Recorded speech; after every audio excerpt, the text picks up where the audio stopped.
All right, hopefully you can hear me. Welcome everybody again. Thank you for spending your time at the Retiree Conference. Again, let me introduce our members from the Army side. Please stand up so they know who you are. Dennis Russell here in Cheyenne. Sue Reed, Sheridan, Terry Wilkerson, I'm up in the Sundance area. Ken Persons is out of Lander. If you're in that area and you can get a hold of anybody in regards to retiree issues. And then John Hemp, who is our representative in Casper. Keep John in your thoughts and prayers. He's not doing very good right now. He's down pretty dire with illness. So. And then I was remiss yesterday, let me recognize Jean Pinter, our surviving spouse representative on our committee, and she does an awesome job for us. So, I'll turn it over to Doug, and he can introduce your representatives on the air side. Gary, everybody hear me okay? So, on the air side, we have Dick Simmons. He's up out of Colorado. Bob Bourne.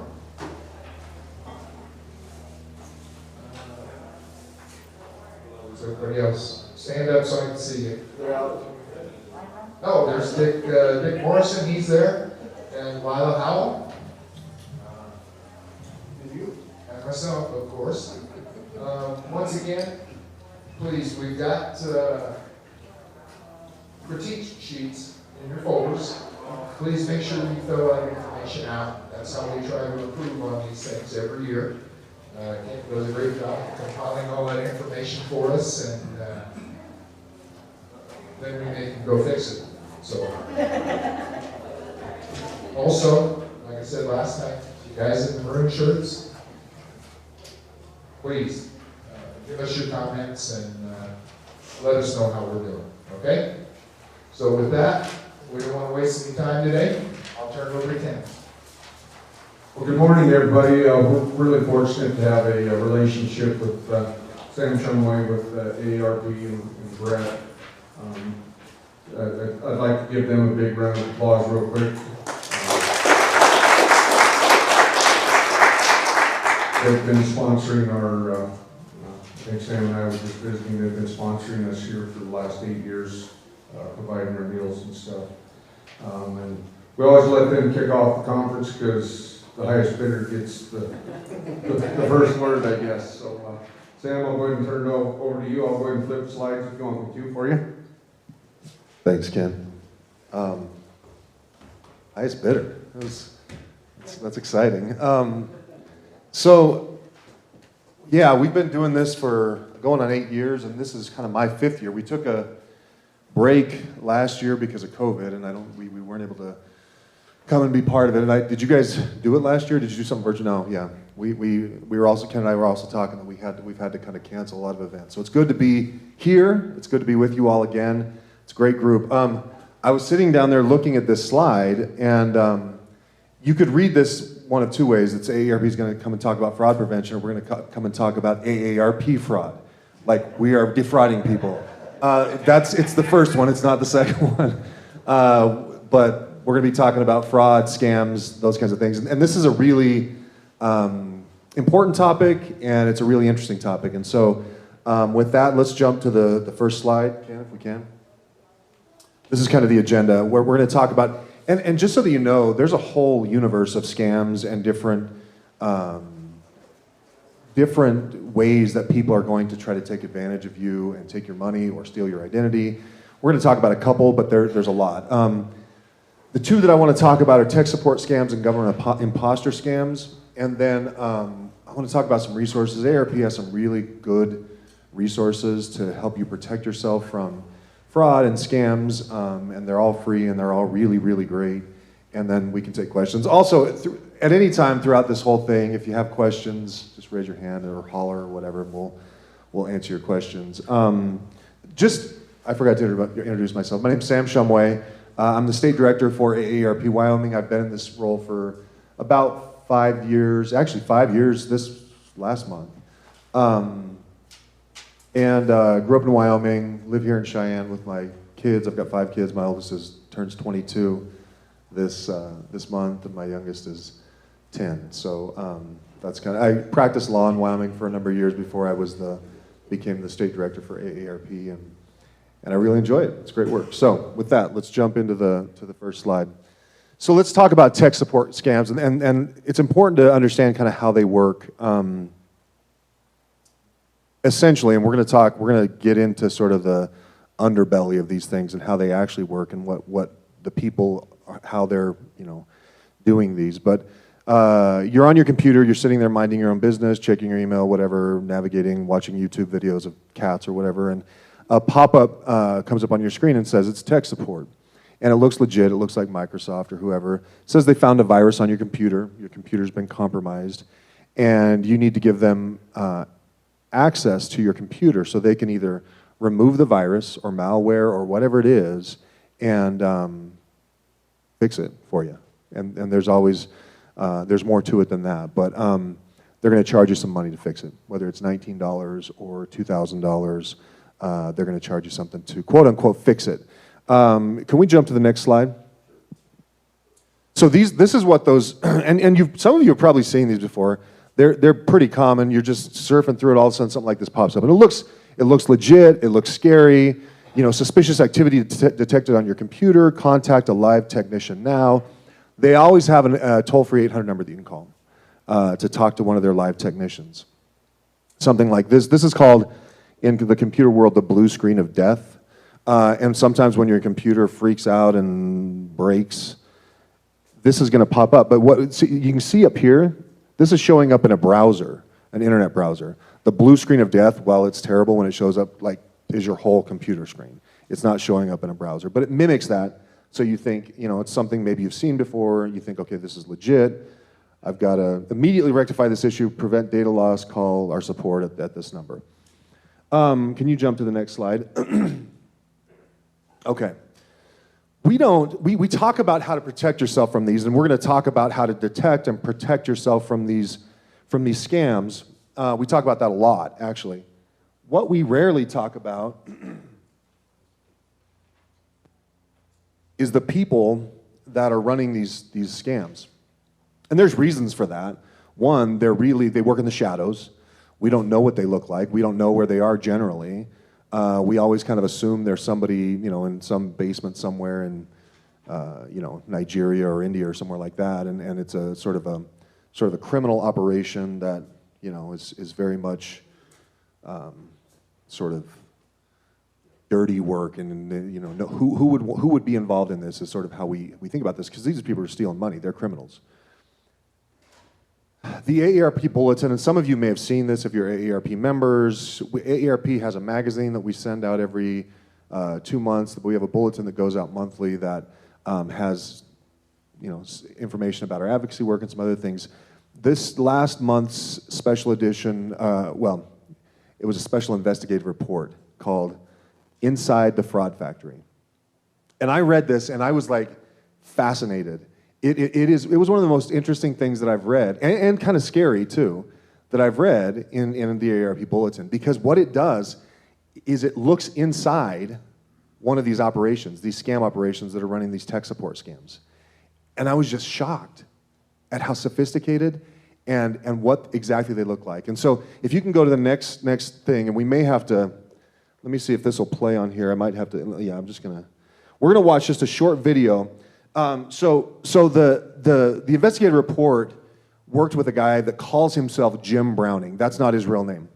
But Jim Browning has been fighting these things for a number of years. And so we're gonna watch a video that sort of explains, and then I'm gonna talk some more about it, what these operations look like and some of the things that he's doing with these. And so I'm gonna just play this real quick, and hopefully we can hear it. And the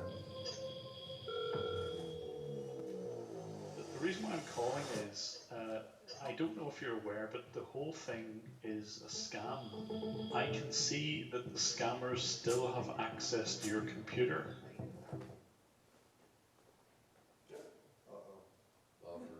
Buffer.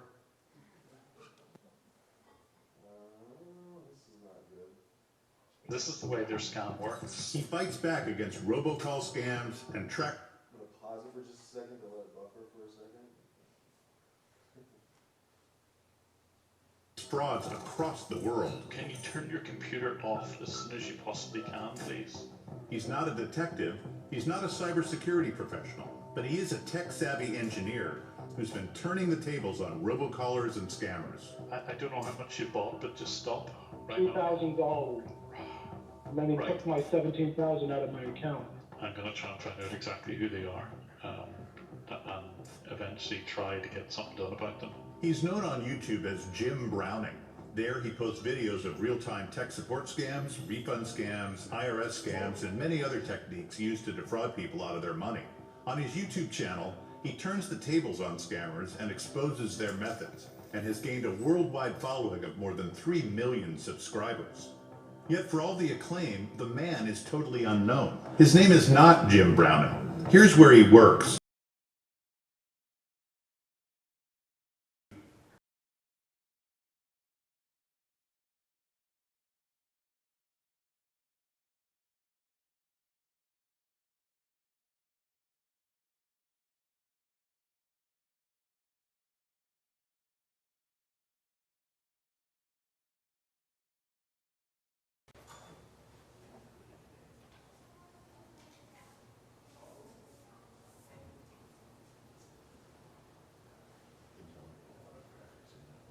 Where he is, or show you his face, for obvious reasons.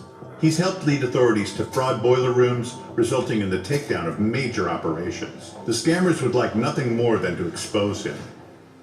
I work at home a fair bit. I mean, I'm in an office job normally, but sometimes I'd be at home and I would be getting constant interrupts from these phone calls. I'm a software engineer. I've worked with telecoms firms in the past. And I was thinking, if I can't do something about this, then who can? Jim began engaging the telemarketers, trying to learn their tricks. Are you in San Jose or not? Definitely, sir. Okay. Can you name me one restaurant in San Jose? How long have you been doing the scamming? Sure, I'm not. Just when it gets to the exciting parts too. So they're gonna let you download it. Yeah. Yeah, the quality's not good either. Well, let me just talk you through kind of what this looks like. So Jim Browning, you saw. He's a network engineer. He's a software programmer, right? He's just a normal guy. I think he lives in like Ireland or Scotland from his accent. You can kind of hear that. But it's interesting when he talks to these folks. He let's see where. He'll disguise his voice sometimes as a woman's voice. He uses some sort of system to disguise his voice and. But so this is what happened. He was telling this story. So you get robocalls, you get these pop-ups, you get tired of them. And if you know what's up and if you know what's going on, you're not clicking on them, you're not getting scammed. But he was like, maybe I want to understand how they're doing this. And so he started engaging with them. So he started answering the calls or he'd get that number and he'd call them back. And he knew just to learn sort of their tactics to see if he could, help figure out how to stop them or protect people. And that was all good and well, and he was He would even let them access his computer. So here's the interesting part. Here's where it gets sort of technical, but really fascinating. They use these scammers, and they're the ones that he's dealing with are primarily based in India, and they're using some software called TeamViewer. Okay, TeamViewer. Some of you may have used it. It's a pretty mainstream platform for sharing computer screens. Okay, so if you're actually working with Microsoft and they need to access your computer, they may use TeamViewer. So these scammers were using TeamViewer to access people's computers, and so they would get onto your computer. And as soon as you gave them access, they had access to everything. They could go in and look at everything from your bank information to the keystrokes that you were using on your computer. Well, this was a problem, and TeamViewer, the company, got word and wind that they were using this for these, criminal purposes, and so they blocked TeamViewer in India. So this is where these scammers were operating, and so not to be deterred. You have to understand, these people are making hundreds of millions of dollars a year. This is a huge operation. They weren't just going to let some, little problem get in their way. And so they blocked it in India. So you couldn't originate a TeamViewer meeting in India. But if they called somebody in England or in the United States or outside of India and said, hey, we need to initiate this connection so I can access your computer, they could do it. So I would, do whatever I needed to do, get TeamViewer set up, and then give them access from United States. Okay, so they found a end run around this block, which very clever, but that's what they're going to do. They're going to figure these things out. But here's where it gets really interesting. So Jim Browning, this guy, is like, okay, I'll let him do this, and then I'm going to be able to access their computer and all of their systems and everything that's on their computer, including their closed-circuit TVs. And so these pictures, this stuff is actual footage from inside these fraud factories. And so it's brilliant, right? This guy figures out how to basically turn the tables on these guys. And now he is, he's initiated the connection, he's talking with these guys, but then all of a sudden he's like pulling up a picture of their family from their computer as they're sitting in their cubicle, and he's like, he'll say, this is a scam. And they'll go, no, this isn't a scam. This is legitimate. You heard him say, you're not in San Jose. Tell me the name of one restaurant in San Jose. If you want to be entertained for I don't know, I sat and watched these videos for 2 hours one day. Go to his YouTube channel and just watch it, because we all hate these guys, right? I mean, not to be too extreme about it, but they're criminals and they're bad people. Go watch just type Jim Browning, and I've got some copies of this bulletin up here. When I'm done, or when you have a second, come grab a copy and read it. But it's so fascinating to watch him just flip this around on these guys. They try really hard, and they're so smug because they think they've got it all figured out. But then pretty soon they're just like, and here's the thing: he's not trying to harm these low level. Well, let me back up, and then I'll finish that thought. We see this. This looks like, remember the old telemarketing? Some of you worked in telemarketing at one point, where you go to the call center, you sit there with your headset, you have a manager walking around, you're in a cubicle. That's what these look like. It's not some dude in his dark, dank basement. It's an operation. It's a business. They have managers and they have owners, and people come and apply for these jobs. You go apply to be, I'm sure they don't call it a scammer, a tech service, support person or whatever it is. But these are, it looks like this. And so back to Jim Browning. His goal wasn't to mess really with these guys, these low-level guys. His goal was to take down the big bosses. He would interrogate them and extract information from them so that he could figure out who owned this and who was running this. Again, so I have to reiterate, what he's doing, what Jim Browning is doing, is illegal, okay? So there's a reason he doesn't show his face. There's a reason, and here's the thing, the United States government could probably do some of the same stuff, but it's illegal. You're not really supposed to do it, but he can get away with it because he's a private citizen, I guess, and nobody knows who he is, and nobody really wants to look that hard into what he's doing. So these are low-level sort of like telemarketing call center guys. But Jim Browning was able to access their books, the ledger of their transactions. These guys are bringing in the first half of 2019, one of these guys brought in $250,000. He scammed people out of $250,000, one of these guys. And in the video, which again you can find and watch too, but it's just so frustrating because what they do is they try to build trust. So they get you on the phone, and then they're like, "Oh, you remind me of my grandmother." And the other thing they'll do is they'll pull up a fake profile. Oh no, not a fake profile, a real profile of a real Microsoft tech support person, and they'll show it to you on your screen, so you think that's the person you're talking to, but that's not the person you're talking to. They do all these things to build your trust, and then they tell you, "Okay, I'm going to go. There's a piece of software you're going to have to download. That's Sometimes they'll say it's $39, which seems reasonable to get your computer fixed, right? $39. But as you enter your credit card information in, they have that. Or they'll say it's $39, and then when it doesn't work, they're like, okay, we're going to have to up your package to, the malware is this type of malware, and so it's $299 for this package, but that will clear it out. What you have to understand is your computer is not, you don't have a virus.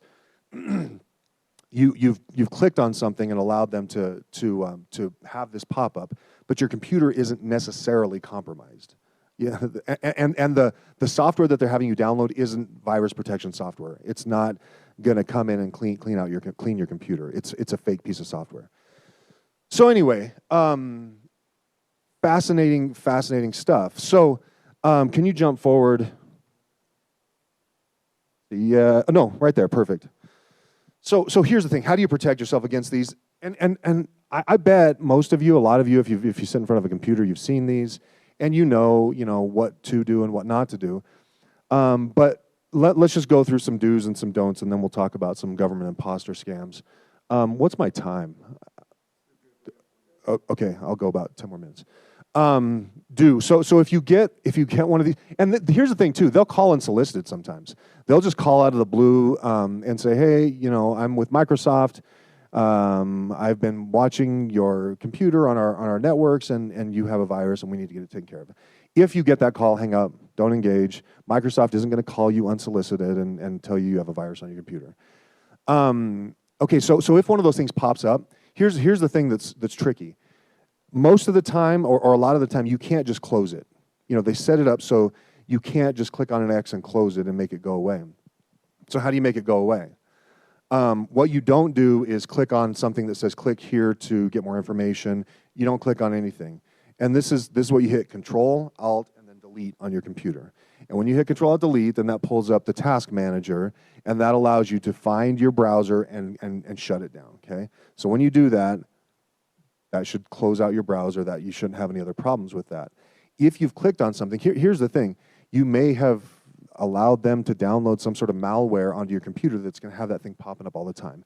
So, but the next thing is use antivirus software to regularly scan your computer for malware and run a scan immediately after getting a scan pop-up. Because once you get that pop-up, there are times when you have clicked on something that has downloaded something to your computer that you need to get rid of. So run a virus scan. If none of that works, then you may need to call a legitimate computer technician to come in and see if there's a genuine problem with your computer. I had a friend of mine fairly recently. She called me and she said, "Oh, my computer, I'm getting this pop-up. I think I have a virus," because I kind of know about computers, and so I said, "Well, let me come over and look at it." This is the exact scenario. Problem is, she had called them and paid them the $39, and she said, it's still happening, and should I call him back? So I'm like, no, let's look at it. I went through, did some antivirus scans, and we were able to clean it out. But yeah, you have to be really careful with these things. The other thing is, not as many people use desktop or laptop computers anymore. A lot of people use iPads or just your smartphone to connect to the internet.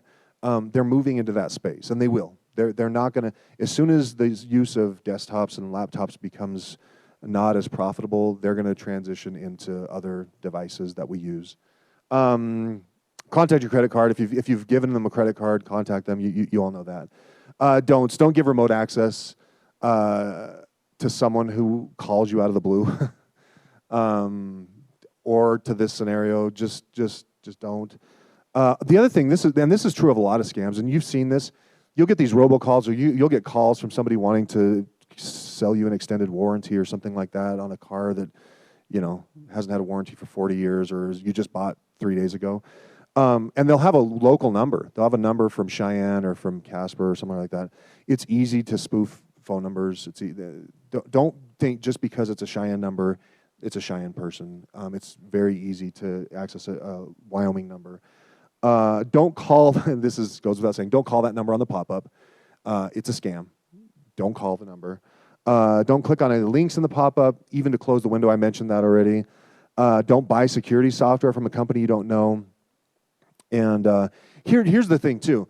A lot of times you'll do a Google search, and you're searching for, I don't know, best restaurants in Denver, or something like that.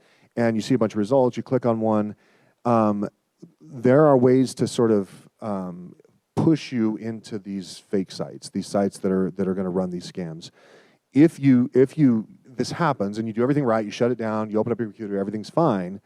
Don't search best restaurants in Denver and click on that same link and think that you're going to get something different this time. It'll just take you back to that same place. So don't go back to the other thing that'll happen is sometimes when you shut your browser down without closing all your tabs, it's going to try to open all those tabs again. Say no, don't open the tabs again. So does everybody know how to avoid these tech support scams? Just trust me, you won't read this article and go watch some Jim Browning videos. It's super interesting how he does this. And I just sort of touched the surface of some of the stuff that he does. So let's go to the next one. I just want to go through these pretty quickly. You've seen these. These are the Irs scams. This is the the Social Security scams. Just as a kind of reminder about what these things look like, because the characteristics of these are pretty common to most of these scams. So let's jump to the next slide. This one's fun. How much money did U.S. consumers lose to imposter scams in 2019? 127 million, 254 million, or 577 million? Yeah, it's not that hard. Hit the next slide. It's going to stay there. But yeah, it's 577 million, which is a huge amount of money. A huge amount of money. The median loss for somebody is $650, which, it's not $100,000, but $650 to people on a fixed income is a lot of money. $650 to me is a lot of money. I mean, $650 is a lot of money. But you have to understand, the 577 million, that's only coming from data of people who reported the scam to the FTC. And the percentage of people that get scammed, there's this whole psychology that scammers rely on. It's trust, and then when they take advantage of you, they use high pressure tactics, and then you're embarrassed when you finally realize I've gotten scammed, especially with some of these, less with maybe these kinds of scams, but if we're talking like relationship scams or like the grandparent scams or some of these catfish scams where you think you're starting a relationship with somebody and then you start sending them money, when it all falls apart, it's really rare that people are going to go tell somebody and say, oh, this was a scam. They might tell somebody in the middle of it. So do you know how these relationship scams work? Basically, I pose as a female or something, and then I engage with somebody online through social media, build a relationship, and we could talk about that. But and then finally, I'm like, well, I really want to come see you. I'm in Florida, and I'm a construction worker, or I own a construction company, but really busy, and we're struggling with cash flow. Can you just send me, I want to come fly out to see you. Can you send me some money so that I can come see you? And then it continues down that path, and pretty soon you've sent them. Geez, I had a friend here in Cheyenne. She sent a guy like almost $11,000 before before he just disappeared. And it's funny because all along you're like, this is a scam. This is not legit. Do you know? Have you ever met this guy? And she's like, no, but I've seen pictures, and it's really easy to fake those things. But so 577 million. That's this is just imposter scams too. This isn't the tech support scams. This isn't all of the other litany of fraud and scams that are out there. So let's go to the next slide and just talk about these. So with the Social Security scams, they're going to call you and say they have a concern with your account. So you'll get a phone call. They'll say, hi, I'm Jim from the Social Security Administration. We just have some questions that we have to update some things on your account. Or, oh, no, sorry. That's the live call. And the live calls are usually, the robocalls, these are the pre-recorded calls. That's the one where they're like, hi, this is Jim from the Social Security Administration. We've detected some concerns with your account. Please call whatever to get them resolved. The live call is, good news, there's a cost of living increase. You need to call to verify your information so we can get your automatic payment set up. or they'll send you an email that you click to sign up for Social Security identity theft protection, which is a real thing, but they don't send out an email to get you to do it. Let's go to the next slide. All these are fake. I would just say, don't ever, you get a robocall. For one, robocalls are still illegal in Wyoming. So if you're getting a robocall, it's illegal. Don't call a number on a robocall. The best one is, this is so-and-so from the Laramie County Sheriff's Department. You have a bond out for your arrest. We will be searching you out and finding you if you don't come in or call this number immediately to resolve this. And they won't say Laramie County Sheriff. They'll say from the police station or something like that. Local law enforcement, thank you. Yeah, local law enforcement. The live ones are a little bit trickier because you're getting a live person on the other end, and you're more subject to sort of being manipulated by that. But here's the thing: the Social Security Administration, Medicare, I'm sure the military is the same way. They're not going to call you about anything until they've sent you probably 2 or 3 letters in advance about something that, if there's an issue or a concern or an update or something like that, they're not just going to cold call you about that thing. And then the email stuff is just, again, they're red flags, and I'll talk about resources where you can learn to detect those red flags. I'm not going to get into all of them with email, but there's things, I talk about this a lot. We deal with it a lot. Unfortunately, our membership, people 50 and older, are disproportionately targeted by scams, and so we do a lot of work to try to protect people and help people when they to understand how these things work. Because if you can understand, it's the Jim Brownings of the world, right? If you can understand and know what they're doing, you're not going to, most likely, and there's no guarantee, but you're not going to fall prey to some of these ones that we already know about. But like I said, they're always changing and evolving. Can we go to the next slide? So the IRS, again, it seems like the government's calling you, telling you you'll back taxes or you'll be arrested unless you pay immediately, local law enforcement, that kind of thing. They use fear as a motivator to get you to call them back, or just an email that says, we're from the IRS. And the reason they use government, they pose as government officials, is because we trust the government generally. Trust the IRS, trust the... but you get something, and they'll use this seal. I mean, it looks very official. This email will look very official, and they'll have ways to convince you that it's legitimate. Next slide. Just going to say fake. Again, these are sort of old school scams. They're not as old school. You'll all remember, and I'm 100% sure that every one of you got the Nigerian prince email where it says, we have $12 million that we need to get to the United States, and you're lucky, you're the lucky one that's going to help us do this, and your fee will be $1.2 million. The days of the Nigerian print scams are over. Those aren't effective anymore, only because people are aware of them.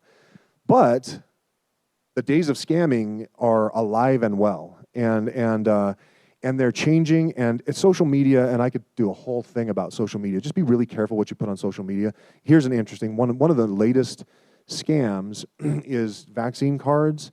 People will take a picture of themselves with their vaccine card and post it on Facebook or Instagram or whatever. And that vaccine card has a lot of information. It has about you, and I don't remember, but it's got like your doctor's office. It's got some information, the date that you got the vaccines, and they can use that stuff. They can say, okay, I'm calling from, it's on your social media. So then they mine a whole bunch of information about you. And they know you're going to be taking a trip to Canada, in 2 weeks because you've talked about it on social media. So they call you, and this is how sophisticated they're getting. And we think you're sort of like, well, that seems like a lot of work.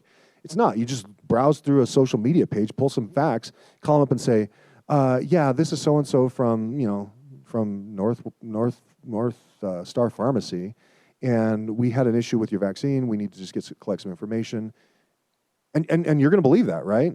Because you got your vaccine and they're from North Star Pharmacy and it says it on the thing. So anyway, IRS imposter scams. Let's go to the next one, and we're on the home stretch here. Here's the tips, and these are obvious. They won't call you out of the blue. They won't request payment by gift card or wire transfer. That's the thing too. They love to get you to. This Jim Browning guy people were wrapping cash in like tinfoil and mailing it to these guys too, to the scammers. They're not gonna work in legitimate ways. They're never gonna. But there was one where a lady went down. She stayed on the phone with these scammers while she drove down to Walmart to buy a gift card to send these guys. Nobody's ever going to ask you to pay for something like this via a gift card. So if they're asking for that scam, if you're that far into the process, just please hang up the phone. If they're asking for a gift card or a money wire transfer, be really, really careful with that stuff. And they won't pressure you to do anything over the phone. And they're not going to be like, you got to take care of this immediately. Time's ticking. If I hang up now, it's not going to work, and you're going to get arrested. So next slide. So here's where I want to just talk very briefly about the Fraud Watch Network, and it's fraud. I've said Fraud Watch Network to people before, and they're like, frog, like with a G, Frog Watch, like what are you watching, frogs? Fraud with a D, Fraud Watch Network. This helpline is free. If you get an email, if you get a phone call, if you get a mailing, anything that you're concerned with, call this. We have experts on the line that will walk you through, yeah, that's legitimate, or no, that's not legitimate. It's free to anybody. You don't have to be an AARP member. You don't have to be 50 and older. Anybody can call this. Let's jump to the next slide. So there's that. If you go to our website, Fraud Watch Network, AARP.org, Fraud Watch Network, they have what are called Watchdog Alerts. And I've talked about how these are changing all the time. They're becoming more sophisticated. They're becoming more clever. They're becoming more difficult to detect. The Watchdog Alerts, our experts stay on the front end, and they see these scams just as they're hitting. And so they will send an email twice a month saying, here are the latest scams to watch out for. Here's what you need to look out for. Here's how you can protect yourself. Here's some resources. So that's another really great resource that AARP has. Again, it's free. You just get this email, go to the website. We also have a podcast, The Perfect Scam, that sort of dissects different scams and kind of like we did with the tech support scam.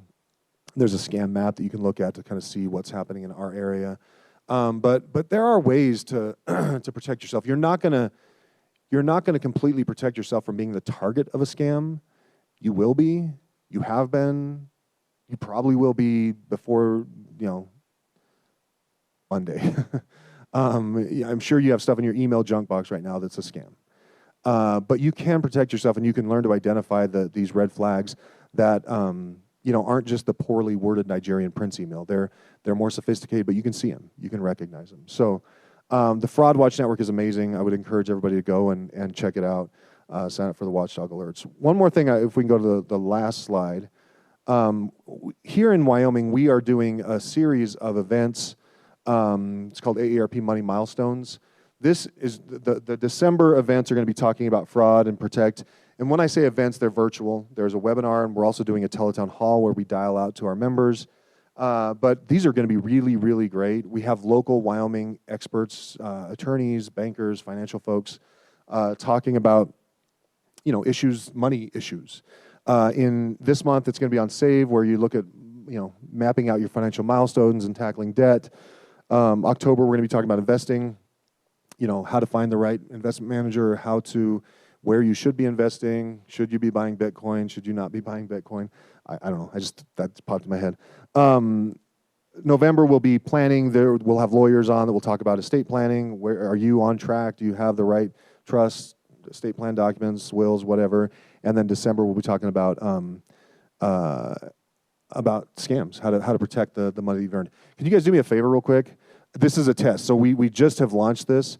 Do you have smartphones? If you have a smartphone, will you get it out? I just need you to test this, because you have to register for these in advance. You have to go in and sign up for them, and then you'll get a reminder that says the webinar is happening today. Sign in, and you can participate. But this little thing right here is called a QR code. If you'll hold your screen up, just open up your camera. All you have to open, and some of you already know what it is. Open up your camera. Just hold it up to that, and you might have to zoom in a little bit, and it's kind of far away, but what that should do is, if you just open up your camera, you should get a little thing up top that you can click on and open up the registration page. I just want to see if that works. And I'm hoping that some of you have Android phones and some of you have iPhones. And has anybody able to? You got a thumbs up. Okay, sweet, good. So if you want to attend these, you can go to our web page, our Facebook page, or scan on it right now and then look at it later today when you have a second and sign up for. If you want to learn about whether you're all set with your trusts and wills and whatever, They're going to be great. So sign up for those. Last slide. I think that's it. That's it. Thank you for joining us. That got kind of messed up. Any questions? Yes. So I don't answer calls if it's a number I don't recognize. Of course, the fraudsters don't leave a message. But they'll call every day, twice a day, almost forcing you to stop what you're doing, pick up the phone, and hang up. So I started hitting blocked call as a teacher, and now it says blocked call is full. Oh. So what do you? So Frank Abagnale came to Wyoming. Frank Abagnale, if you've ever seen the movie Catch Me If You Can, Frank Abagnale was the guy that Leonardo DiCaprio played. He was a professional scammer back in the days before the internet and all that. He posed as an airline pilot and a doctor and a lawyer and really smart guy. He came to Wyoming, he came to Casper, and he was asked that. He's since, he spent some time in prison and changed his ways. He worked for the FBI for a long time. He's now sort of an ambassador for AARP, a fraud ambassador. But that question came up, and he said, with those robocalls, if you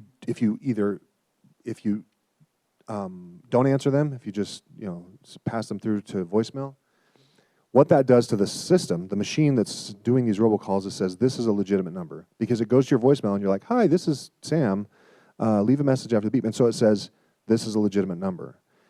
What he said, and this is interesting, and I'm not 100% sure it works, but I've been doing this, and it feels like I'm getting less, and maybe it's anecdotal, but if you answer the call, you sit there quietly and wait, and then hang up, that tricks the system into thinking that it's not a real call. The other thing is the robocall won't trigger, the message, the recorded message on the other end won't trigger until it hears, you say, hello, this is Sam, hello, and then it's like, hello, we are calling to let you know, to update your vehicle warranty or whatever. And so that's what he said. He said, if you just answer and are quiet, don't do it like if my kids are screaming or whatever, then they'll know that they should harass me more. I don't know. But if you just are quiet, then it tricks the system into thinking it's not a legitimate phone number, so it'll take it out of the queue. That's one thing. As far as filling up your blocked call list, I don't know about that. Yeah, I don't know if that's on your phone or if that's because some like the Verizons and the AT&Ts of the world are now providing sort of call screening, block these robocalls service for free. I think a lot of them are for free. And I don't know if they have a maximum that they can block, and if they do, then these scammers are just going to like flood the market with these stupid robocalls and fill everybody's blocked call boxes and open up the gates again. Yes.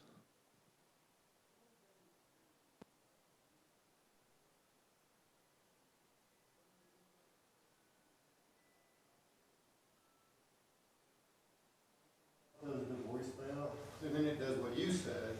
It'll go to voicemail, they'll leave you some robocall message. Eventually they'll stop calling. Yes, it's on my landline. I don't know the number. Thank Yeah. Different phone altogether. Yeah. No, unfortunately, there's no silver bullets that's going to fix all this. It's just, knowledge is power, and if you can recognize them, then you can keep yourself safe. And so, any other questions? Yes. Yeah. Is that in the magazine? It is, yeah. And I'm going to leave, like I said, I have a stack of these up here. I'll leave them, and you can grab one and read all about Jim Browning's fun stuff, too. But yeah, it's in there. The Fraud Watch Network number's in there. Anything else? Okay. Well, thank you again. It's always fun seeing you all, and have a great rest of the conference. Thanks.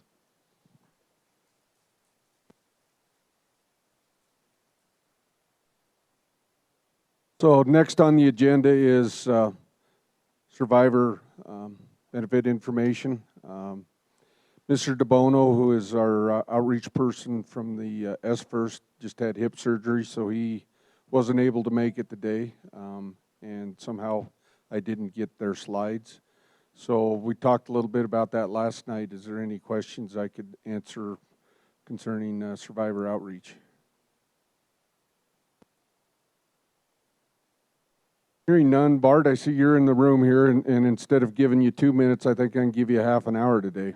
Please, so come on up and we'll talk a little bit about the history book project.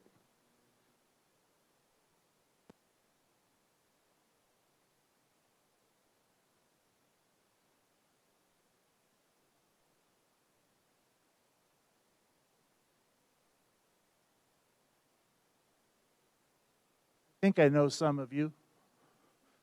Hell. How's everybody doing? We're going to talk about telling our story, about publishing the history of the Wyoming National Guard. This has kind of been an on-again, off-again project. I've recalled several years ago, hired a contractor. Unfortunately, we had that contract for lack of performance, probably the easiest way to say it. But we're back up and running. And we have a wonderful advisory council. It's led by General Aarp Bulletin. How many of you are on the advisory council, since I can't see your whole face? I know a lot of you are. Thank you for your help with all that. We've even asked some of you that aren't on the advisory council to take a look at the products that we've had. Give you a little update of where we are on the book itself. As we jump into the history and you start compiling the information and you start getting an idea of what you have, there's a lot of information there. There's a lot of unpublished information. You look back on what the state has done previously, really we've had the 1940 book that was published by the Works Progress Administration. A lot of inaccurate information we've found. For the 50th anniversary of the mobilization for the Korean War, we published a history of the 300th AFA. Air Guard has done a pretty darn good job of publishing their 5 years. I think today's the 75th. And I think we have a booklet for that. And so we don't really have one little item you can pick up and say, hey, here's the history of the Wyoming National Guard. We haven't really polled them, but I've seen so many other states that have done this that I've looked over what they have done. And so we're probably in just a small handful of states that have not published that history. So off we go. What kind of professional background do we have to do this? Are we just a bunch of hacks out there finding good stories on the internet and rolling them together? No, we've got a great gentleman who, General Reiner and then General Porter, has continued that for us. We have a contract historian. His name's Dr. Mark Johnson. I met Mark when he came to Laramie to teach Army ROTC at UW. He got his master's degree there, and his wife. And they went and he continued to serve his military career. Retired, and his wife said, when we're done with your Army career, we're going back to Wyoming. So they went back to Casper, Wyoming. She's a doctor of pathology, and Mark is vice principal at Natrona County High School. So he has a doctorate of history, has published a couple of books, numerous articles, magazines. Phenomenal. And so he's our primary guy. He's the guy that's doing the actual research and doing the writing. So we've also got a tremendous volunteer, Raj Schieliski. Raj is not a retiree, but she served 13 years in public affairs. You may know her from LCCC, 40 years at the our managing editor and doing just awesome work there. Then we also got some additional money from the generals and Doug Shope for contract design and layout. And that gentleman is Josh J. O'Brien. And he is putting that together for us so we have an actual product to publish. We did what's called a proof of concept. Basically, you take the pictures, the maps, the information, all the things that you've gathered up, and you produce a chapter. And we did that for the Spanish-American War because that was the chapter that we had the most. So we published that. How many of you have seen that? Hopefully quite a few of you. Yeah. And so the finished product would be about 12 inches by 12 inches. One of the things we did realize when we went to The proof of concept is we got a lot of feedback from a lot of folks and made quite a few changes, so that next concept is due out here in the next few weeks. Let's go to the next page, please. So, oh, that's small. What happened to the big screen? Did we lose the screen here? Yeah, Oh, automation kind of went vote on us this oh, morning. that's tough. Anyhow, we need some money. We need some money to publish a book. It's going to cost us, we think, about $150,000. Governor Gordon has agreed to be the honorary fundraising chairman. Rita Meyer and Ed Wright have agreed to be the co-chairs. And we're off and running, putting materials together and information to help us get that going. Thanks to Dennis Russell and Doug Hensela, we've got some senior NCO supervision to make sure we get this right. We're not quite ready to launch that fundraising campaign, but we're starting to put that all together.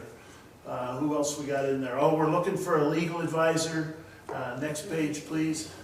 I know a lot of you know Miss Lila Howell, retired Air Guard. Lila's agreed to be our treasurer, so we keep track of all that money. Janet Cowley, many of you know her, has agreed to be our corporate sponsor, recruiter, coordinator, beggar, whatever we need to do to help get some corporate money going. And then the two partner organizations are the Guard Association and the National Guard Historical Society. Now, they are going to have a memorandum of agreement to formalize that relationship. That's in the works, but it's not done yet.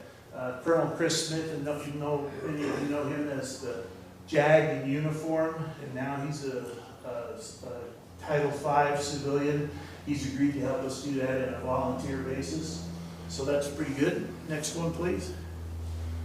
So where are we? Well, as we started putting these chapters together, we started realizing this is going to be more like, a Yellow Pages phone book. And so we made the decision of the Advisory Council to split that into 2 volumes.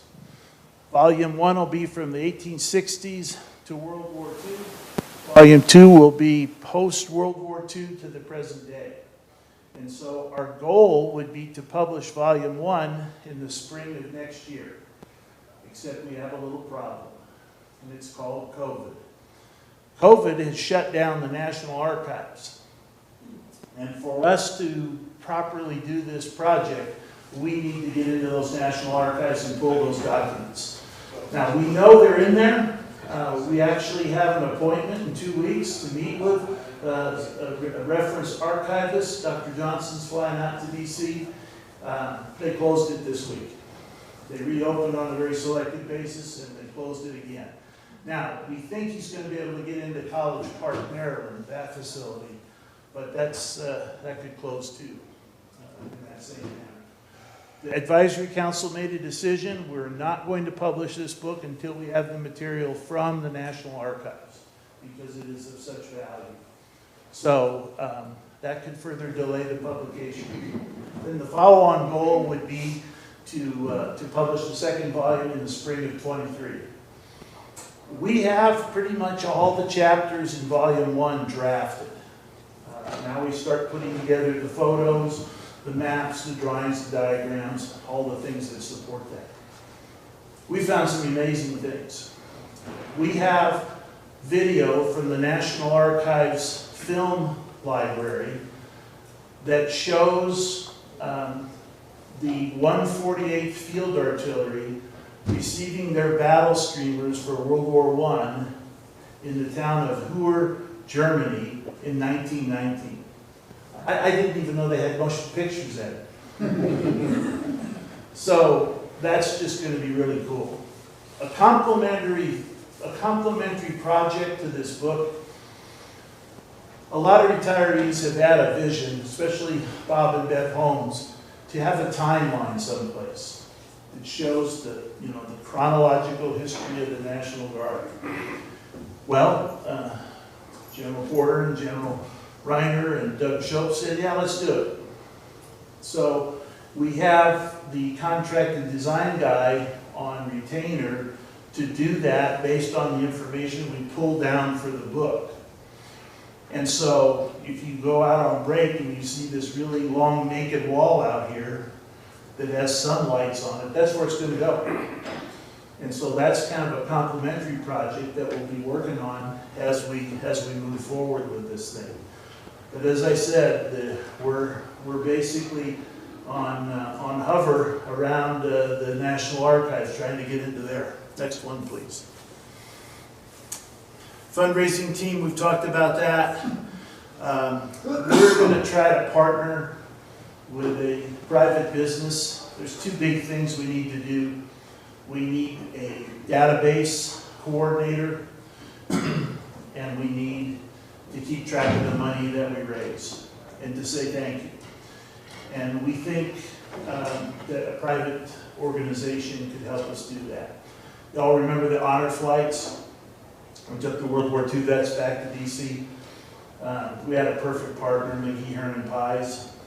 I mean, they basically did the accounting, they did the bill paying, all the things that go along with that. We need somebody like that. That's just too much for an individual. Lila will do a great job keeping track and reporting and all that, but we need a professional accountant and a professional holding firm so that when people make a donation, they know that's what it's going to, their money's going to be taken care of properly and accounted for properly. Go ahead. We need some other help too, but we'll talk about that later. How much do we need to do this? $150,000 is our current estimate. Now that estimate was taken in the middle of the COVID business, so who knows if that's legit. Now, one of the things that's changed in the printing world, and we've got some great people that are advising us on the printing side of this thing. How many of you have seen Bill Sniffin's Wyoming books, the big coffee table books? Really cool. Okay, so we had a great meeting with him. He said the best way to do that is for you to buy 25,000 of them and have them printed in Hong Kong and then ship them back here. Well, I'm not sure we can sell that many. Our goal on this first run is 1,000 books. And to get those books to Cheyenne, it's probably about $150,000. And what does that do to the price of the book? So someplace up there, we think the hardbound might be about $65 a copy, the softbound about $45 a copy. Now, those two private organizations that we talked about, they'd like to look at trying to make some money in this project.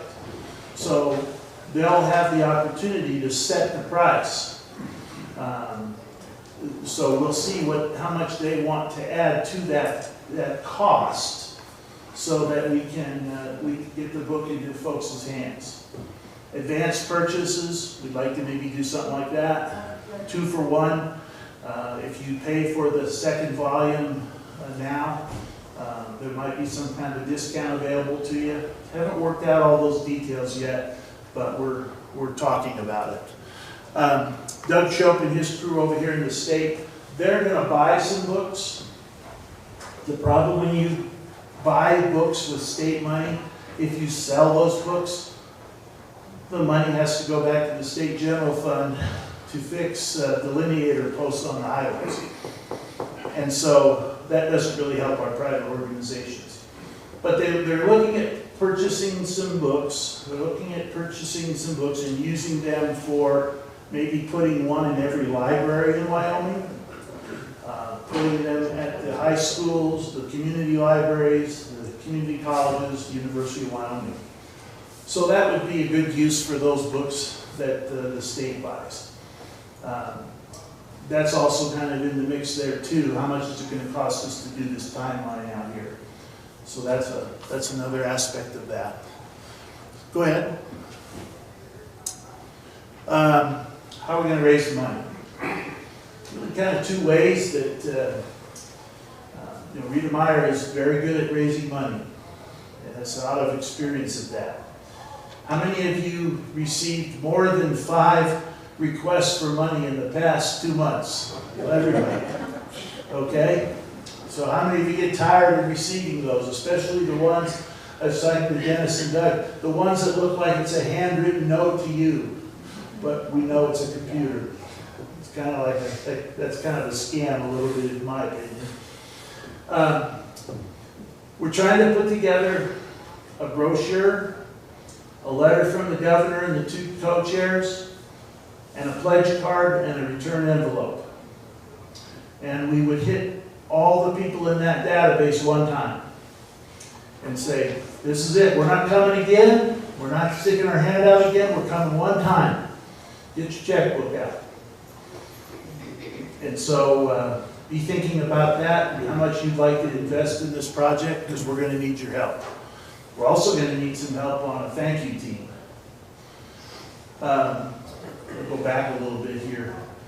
We want to do something in the world of social media. A lot of us are in social media, but it's kind of like we're there for certain aspects of it. You see the pictures that people post, you see grandkids and relatives and that. But there's an ugly side to social media. I mean, it's really ugly. And so if there's some ways we could get the word out about the book, tell the stories, maybe promote some of the little vignettes that we're going to find. We want to do that. We think maybe there's some people in the retiree community, spouses, friends, otherwise that might be available to help us volunteer to do that. So we'll be tapping on people's shoulders and begging for that kind of help to get the social media worked out. We also need to do the thank you team. There's nothing worse than when you write a check to somebody and you don't get told thank you. Now, how do we do that in the book? Remember our high school yearbook where you turn the page, thanks to Joe's gas station for supporting our book. Well, hopefully we won't have that kind of a look, but we'll come up with some professional aspects of how we recognize donors. I'm not too keen on doing like the 5-star tiers, because really the $100 donation is just as important as the $10,000 when it really comes down to it. So you want to kind of be equitable in how you thank folks. Go ahead. Then there's another aspect, and that's personal connections. How many times have we heard Wyoming's really just one big town with long streets in between? That was the best way we raised money on the honor flight. We raised $650,000 simply by talking to people and asking them to help us raise money. And had some phenomenal visits. We'll put Dennis and Doug out there with Rita Meyer and Ed Wright and have them put the squeeze on these people. And we should be done pretty quick, I hope. But if you know somebody that you think would be willing to have a visit, a personal visit, to talk about donating to that, just let me know, let Dennis and Doug know, or let the tags office know. There's a lot of very, very generous people in Wyoming that would be more than happy to help this kind of a project. We're also going to hit the county commissioners. We're going to hit the Association of Municipalities. Hey, remember when we put sandbags over there in Saratoga and kept the floodwaters from coming in? How about that time when we fixed that mudslide up at the bridge that got pushed out at Lusk and up at Sundance? And what about the Alpine Canyon slide, or the Snake River Canyon slide above Alpine? What about those forest fires where we helped haul those people to? All the things the Guard's done, certainly we can ask those people if they'll support us, because those are important things too. Go ahead. Oh, there's a lot of work to be done. Contract, who we're going to have publish this book. We kind of like to keep it in the 48 states. You can really save money if you go offshore, but you got to purchase in large quantities. The printing world's changed a lot. The printing world used to be that you got a quantity discount. The more you buy, the cheaper the product's going to be. That's pretty much out the window now with electronic printing. They'll print 1 or 2,000, it's going to be the same price. Because it's basically, they're just high-tech, highly advanced color printers. That's what they'll use. And you pick the paper and you pick the quantity and you run them. The binding choices are what's different on how you bind them. Hardbound books are few and far, I think that's how you say it, few and far companies that bind anymore. Everybody likes what they call, I think it's called magic binding, just glue on the back. It doesn't stay together if you open the book up 2 or 3 times. So we want to get something, you know, the idea behind this is a coffee table book with tons of pictures that most people have not seen before. And so that's what we're gonna feature. And hopefully it'll be something that you'd be proud to display in your home.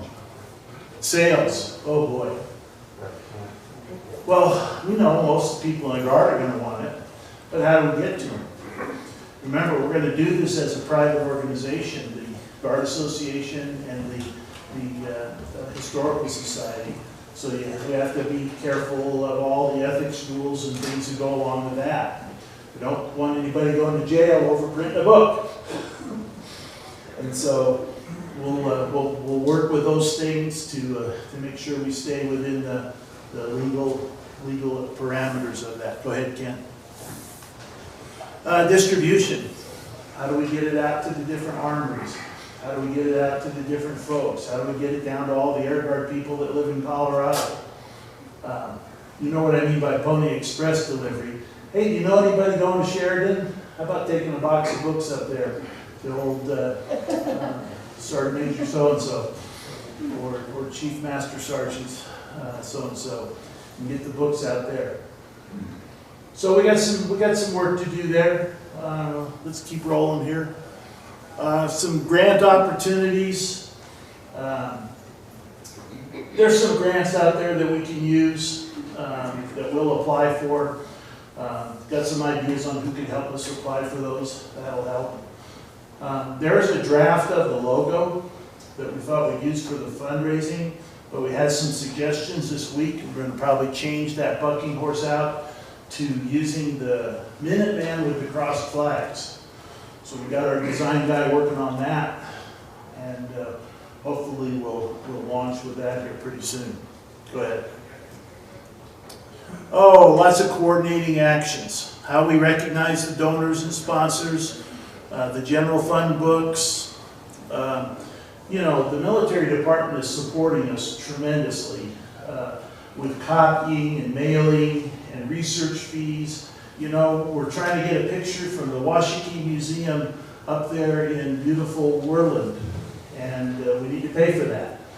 Well, we need to run that through. I mean, I'm pretty good for a spot of money here and there, but the bottom line is when we start doing this, these pictures cost money to pull the file for those, because it takes time to scan the image and put it in the right format. And when you're talking thousands of pictures, that's a lot of money. So the military department's helping us with that. They're also helping us with mailing the draft chapters out and getting those back. A lot of money involved in that. MOA is in process. The Public Affairs Office, they can't really promote the sales of the book, but they can promote things where we have an event to promote the book. They can tell the public about that kind of stuff.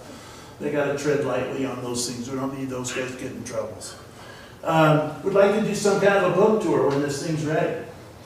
You know, how many of you guys have gone to your local bookstore and picked up a book from C.J. Box or Craig Johnson or whatever and signed it? Well, who's going to sign it? I think maybe Rita Meyer and Ed Wright. They're the folks that are going to help us raise the money for that. That's really all I have. I'm happy to answer any of your questions. We're chugging along with this thing. It's exciting. We're going to do it. It's not an if, it's a matter of when. We're hoping that all of you will buy 100 copies each and distribute them to your grandchildren, friends, neighbors, all those folks. Questions? That's easy. Hey, thanks for letting me have a little time. I can't tell, is it right here?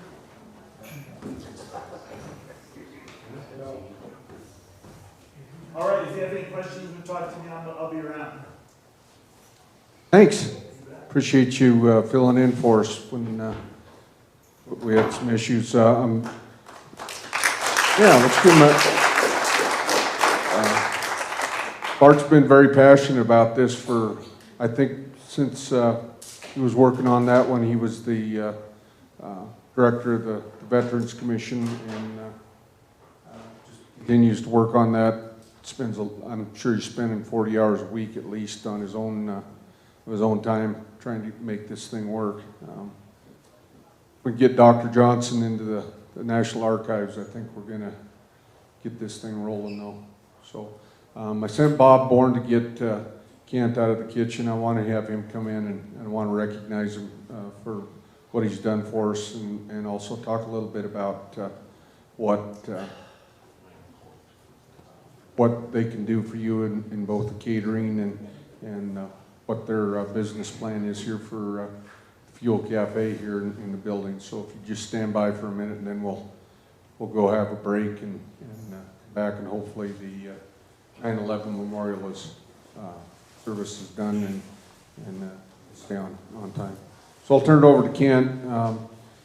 Kent's also a vet, great guy, smart businessman, and he's always trying to figure out better ways to support us out here. I remember when we were designing the building, all the sergeants major got together and says, we need two things in this building. We need an auditorium and we need a cafeteria so our people don't have to leave the building. Well, I think we finally got a vendor, Sergeant Major Russell, that can take care of that. So Ken, I'm going to let you talk a little bit about your business plans and what you're looking at as far as nutrition, and invite these folks to come out for lunch every once in a while. Thank you very much, Ken. I can't tell you again what it is an honor to follow this man and also work beside him. And then we're here at this location. Part of our business model is to serve those who are serving others, and that's definitely the military. And we're right across the hall from also another great man, Tim Shepard, who runs the Veterans Affair. And that's part of our business. We also support kids in the community and animals and horses and all rehabilitation projects. And then anything that's, since I moved up here now, anything that's Cheyenne, and then just like an SOP, we reach out further than that, and we work in Wyoming area as well. So we're trying to purchase local products, support those farms and ranches. It builds up our food sheds here, which I think is very important. There's a catastrophe, you want to be able to be supplied by your area, but also puts money back in the community.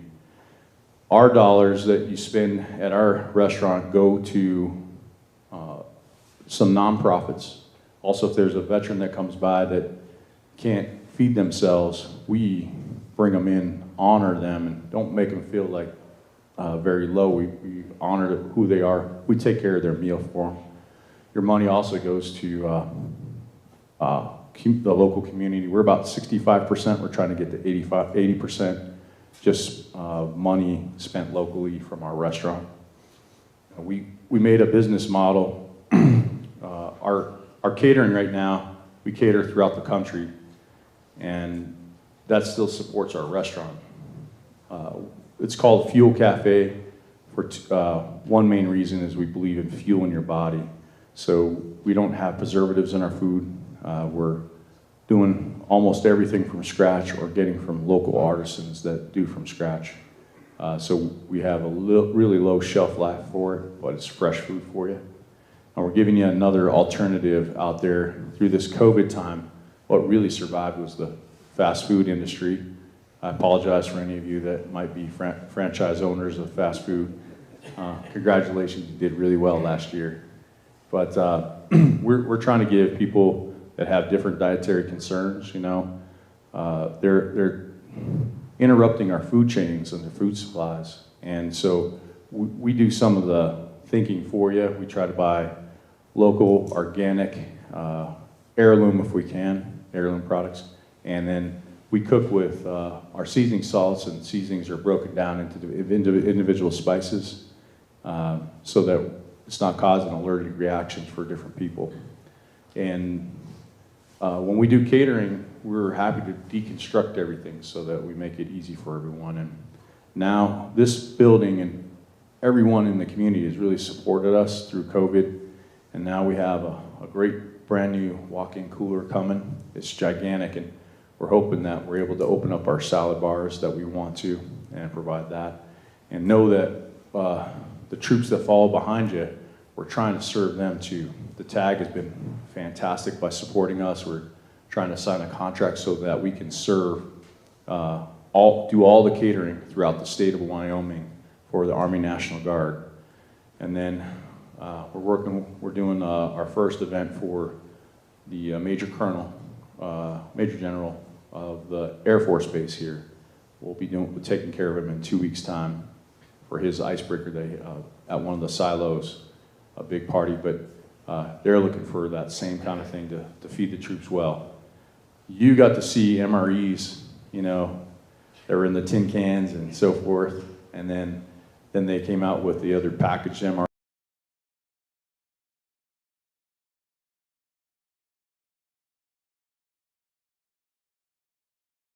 There's more calories than anything.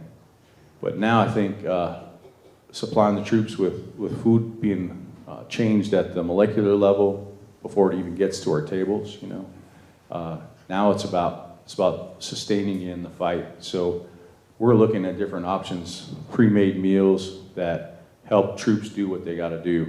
And also embracing that now many people have different allergies. They need different things broken down for them. We have plant-based people. We have people that are, I've got some guys that are strictly on animal protein, so they're carnivore diet. Gluten-friendly is big right now. So all those things, I think, that's what we try to represent, and we're gonna try to represent here at this location, even in our snack form. So we'd love to have you out here. The community is becoming more involved, which I think is a great thing, because it has them interacting more with the military. And I've lived in different military towns, and usually the military is quite at odds, or the civilian population is quite at odds with the military that's there. This is probably the best town I've ever been in as far as them being united. But there's still a little bit of animosity. I hear it in some of the property owners and so forth that are around. In some conversations, they don't know in prior service. And I see our cafe as a possible bridge for that, where people can interact and say, hey, the people you're getting mad at are your neighbors, you know, and they're here serving you. And there's just a very small percentage of our population that serves, which you all know. Those families keep on serving over and over again. But I think it's a great time for them to get to know more people here. So we have a lot of great interaction here, and I think it's fantastic. And we don't require people to purchase anything in our restaurant. We just want to create a safe space. And through this COVID time, I think that model fits very well, because they took a lot of those gathering places away, and we want to keep on promoting that. And there's a lot of fallout besides the sickness that happened with the COVID, and we think that's going to continue on with the government's reaction to how we address pandemics. But I think it's very necessary for us to have locations that people can still gather safely, outside, inside. We have different dining styles, and still be able to communicate and socialize, because I think we all need that interaction too. So I think it's more than fuel, but food, but it's that we believe that's a big part of fueling your body too. And we're just very honored to be here, and I was proud to serve. And when people say thank you for your service, I say you're welcome, you know, and I proudly say that. And thank you all for your dedication and your service. I only served just over 13 years in 2 different forces, but I'm really proud of all the people that are here, and all the support people that support the military here too. So I'm very, very thankful. That was kind of a long-winded speech, but there's a lot to be said about you great people, and that's what Fuel is about. So if you do see any veterans that you know, that might be down a little bit, you can bring them along with you, and we'd be happy to serve them and make them feel proud here. So we thank you for everything you do.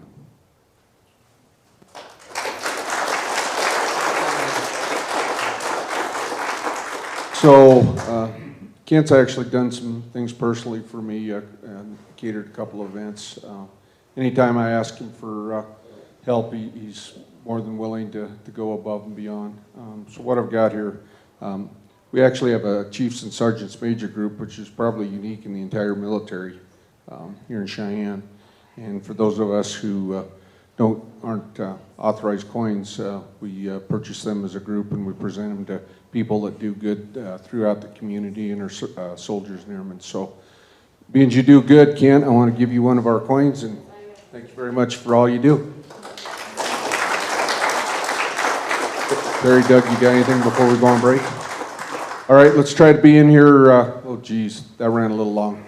Let's try to be in here about 10:15, and I'll speed up Director Shepard a little bit.